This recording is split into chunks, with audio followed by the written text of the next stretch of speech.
যে অংশগুলো আল্লাহ রসুল অপছন্দ করেছেন, প্রবাহিত রক্ত, এটা মুসলমান খাবে না। তবে কোরআনে যেহেতু হারাম করা হয়েছে, এটা খাবো না আমরা, হারাম। গরুর বা ছাগলের অন্ডুকোষ বা বিসি, এটা আরবরা ভাই বিশ্বাস করেন, এটা কাড়াকাড়ি করে খায়, জানেন না তো? এটা গোটা আরব বিশ্বে আমরা তো ফেলাই দিই গরুর বিসি, ছাগলের বিসি, অন্ডুকোষ, এগুলো তো ফেলাই দিই। আর আরবরা যদি বিসি বড় হয়েছে, এটা না কাড়াকাড়ি করে, কিনে ভাই প্যাকেটিং করে, এটা লজ্জার কিছু নাই।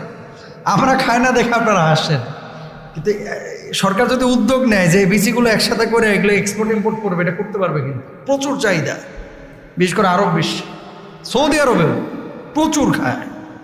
এখন এই অন্ডুকোষ আমাদের মানে ঘৃণা লাগে, এর লাগে আমরা খাই না। এই বিসি টিসি এগুলো আমাদের ঘৃণা লাগে, নবীজিও অপছন্দ করেছেন। কিন্তু কেউ যদি খাইতে চায়, তার জন্য খাওয়া হারাম না, খাইতে পারে। 3 নম্বর, চামড়া এবং গোশত